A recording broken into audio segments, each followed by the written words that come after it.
ஸ்லீவ்ஸ்க்கு peacock feather pattern எப்படி trace பண்ணுறதுன்னு பார்க்கலாம். Welcome to Alnihma diaries. கன்வா ப்ளவுஸ் டிசைன் ட்ரேசிங் கோர்ஸில் இன்னைக்கு டே 9. இப்போ ட்ரெண்டிங்கில் போய்கிட்டு இருக்க பீகாக் டிசைன் எப்படி ட்ரேஸ் பண்ணுறதுன்னு பார்க்கலாம். கன்வாவில் ஸ்லீவ் சைஸுக்கு கஸ்டம் பண்ணி நியூ பேஜாக ஓப்பன் பண்ணிக்கிறங்க. இந்த ஸ்டெப்ஸ்லாம் எப்படி பண்ணுறதுன்னு நம்ம நிறைய வீடியோஸ் போட்டிருக்கோம், செக் பண்ணிக்கிறங்க. லிங்க்கு கீழே டிஸ்கிரிப்ஷனில் கொடுத்துருக்கேன். இந்த டிசைனை தான் ட்ரேஸ் பண்ண போகிறோம், சூஸ் பண்ணிக்கலாம். டிசைனை நம்மளுக்கு தேவைக்கேற்ற மாதிரி க்ராப் பண்ணி டிரான்ஸ்பரன்சி பண்ணிக்கலாம். டைம் வேஸ்ட்டு பண்ணாமல் நம்ம கொஞ்சம் ஃபாஸ்ட்டாக போயிருக்கோம். இந்த ஸ்டெப்ஸ்லாம் நிறைய வீடியோஸில் இருக்குது, செக் பண்ணிக்கிடுங்க. ஸ்லீவ்ஸ்க்கு லென்த்து 10 வச்சுருக்கேன். நம்மளுக்கு தேவைக்கேற்ற மாதிரி அட்ஜஸ்ட் பண்ணிக்கலாம். 10 ஆர் 12 நம்மளுக்கு கரெக்ட் சைஸாக தான் இருக்கும். கரெக்டாக நம்மளோட சைஸுக்கு ஏற்ற மாதிரி கரெக்டாக டிசைனை வச்சு லாக் பண்ணிக்கலாம். நெக்ஸ்ட்டு எலிமெண்ட்ஸ்லேருந்து லைன்ஸ் எடுத்து பார்டர் ஃபிக்ஸ் பண்ணிக்கலாம். அதுக்கு லைனோட வித்தை கொஞ்சம் அதிகப்படுத்திட்டு அப்படியே கரெக்டாக ஃபிக்ஸ் பண்ணிக்கிறங்க. இந்த லைனையும் டூப்ளிகேட் பண்ணி மேலேயும் அட்ஜஸ்ட் பண்ணி வச்சிடலாம். நெக்ஸ்ட்டு எலிமெண்ட்ஸில் ஹாஃப் சர்க்கிள்னு சர்ச் பண்ணுங்க. கிராஃபிக்ஸ் தான் யூஸ் பண்ணணும். அதுக்கப்புறம் கிரீடம் சிம்பிள் யூஸ் பண்ண முடியாது, மறந்துடாதீங்க. இந்த டிசைனை சூஸ் பண்ணிக்கலாம். டிசைனை கொஞ்சம் சின்னது பண்ணி கலர் சேஞ்ச் பண்ணிக்கலாம். அந்த 4 டாட்ஸில் ஒரு டாட்ஸை கிளிக் பண்ணிங்கன்னா ஆட்டோமேட்டிக்காக சைஸ் குட்டி ஆயிரும்.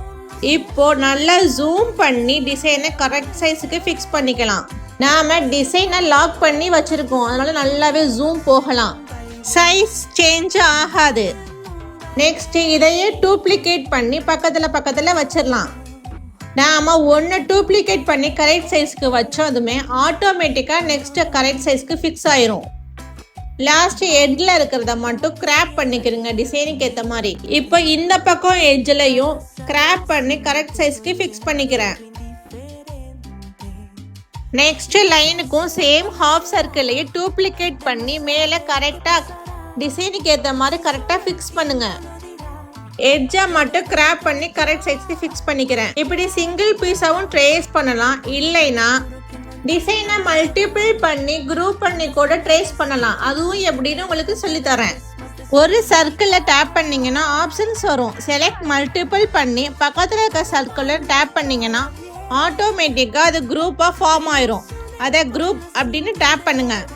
இப்போ இந்த குரூப்பை டூப்ளிகேட் பண்ணிங்கன்னா சேம் ஒரு லைன் அதே மாதிரி டூப்ளிகேட்டாக ஒன்று வந்துடும். இப்படி ஈஸியாகவும் ட்ரேஸ் பண்ணிக்கலாம். இப்போ ஒரு லைனாக டூப்ளிகேட் பண்ணி நெக்ஸ்ட் லைனை ஃபில் பண்ணிடலாம். நம்மளுக்கு டைம் வேஸ்ட் ஆகாது. இப்போ எட்ஜஸில் இருக்க சர்க்கிளை மட்டும் கரெக்ட் சைஸ்க்கு ஃபிக்ஸ் பண்ணணும். அதுக்கு குரூப்பை அன்குரூப் பண்ணி எட்ஜஸில் இருக்க சர்க்கிளை மட்டும் கிராப் பண்ணி கரெக்ட் சைஸ்க்கு ஃபிக்ஸ் பண்ணிக்கிறங்க. நான் போடுற வீடியோஸ் உங்களுக்கு பிடிச்சிருந்துச்சுன்னா லைக் பண்ணுங்கள், கமெண்ட் பண்ணுங்கள். மறக்காமல் அல்நிஹ்மா டைரிஸ் சேனலை சப்ஸ்கிரைப் பண்ணி வச்சுக்கிறங்க.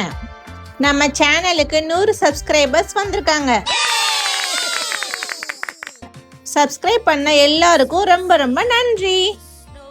நெக்ஸ்ட் கீழே பார்டரில் இருக்கிற கொடி டிசைனை ஃபில் பண்ணலாம். அதுக்கு லைனை சர்ச் பண்ணுங்க. லைனை எடுத்து ஸ்ட்ரோக் கொஞ்சம் அதிகப்படுத்தி கர்வாக மாற்றிக்கிறங்க. கர்வை மாற்றிட்டு அதை கரெக்ட் சைஸுக்கு அப்படியே கரெக்டாக அட்ஜஸ்ட் பண்ணி கொண்டு வந்து வச்சுருங்க. இன்னும் கொஞ்சம் லைனோட வித்தை அதிகப்படுத்திக்கிடுவோம். இப்போ இதே லைனையே டூப்ளிகேட் பண்ணி பக்கத்தில் கரெக்டாக ஃபிக்ஸ் பண்ணுங்கள். நெக்ஸ்ட்டு இதை அப்படியே குரூப் பண்ணி அடுத்தடுத்த ஸ்டெப்ஸ் வச்சு கம்ப்ளீட் பண்ணிடலாம். இப்போ ட்ரேசிங் 80% கம்ப்ளீட் ஆயிடுச்சு. இப்போ டிசைனை டிலீட் பண்ணி கைடையும் கிளியர் பண்ணி வச்சுக்கலாம். எலிமெண்ட்ஸில் டாட் அப்படின்னு சர்ச் பண்ணுங்கள். சிங்கிள் டாட்ஸாக எதுவுமே கரெக்ட் சைஸ்க்கு இல்லை, ஒன்றும் பிரச்சனை இல்லை. நம்ம இதை சூஸ் பண்ணிக்கிடுவோம்.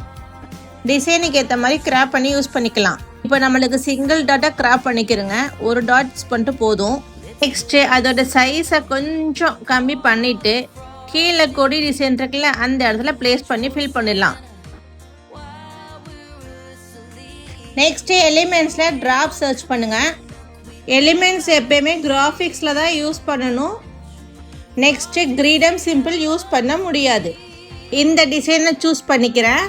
இப்போ லைட்டாக சைஸை கொஞ்சம் கம்மி பண்ணிவிட்டு 2 சர்க்கிளுக்கும் நடுவில் சென்டர் பிளேஸில் கரெக்டாக ப்ளேஸ் பண்ணலாம். நாம் இந்த சைஸுக்கு ஸ்டோன் வச்சு ஒர்க் பண்ணிவிட்டு கீழே ஃபெதர் ஸ்டிச் போடும்போது சூப்பராக இருக்கும். அதை அப்படியே டூப்ளிகேட் பண்ணி எல்லா பிளேஸ்லையும் ஃபில் பண்ணிடலாம்.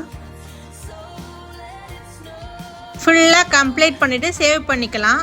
சேவ் பண்ணதும் நம்மளுடைய கேலரிக்கு அப்படியே போய் ஆட்டோமேட்டிக்காக உட்காந்துரும். A3 சைஸ்க்கு பிரிண்ட் எடுத்து நம்ம ட்ரேஸ் பண்ணிக்கலாம். நாளைக்கு இன்னொரு டிசைனில் மீட் பண்ணுறேன். தேங்க்யூ.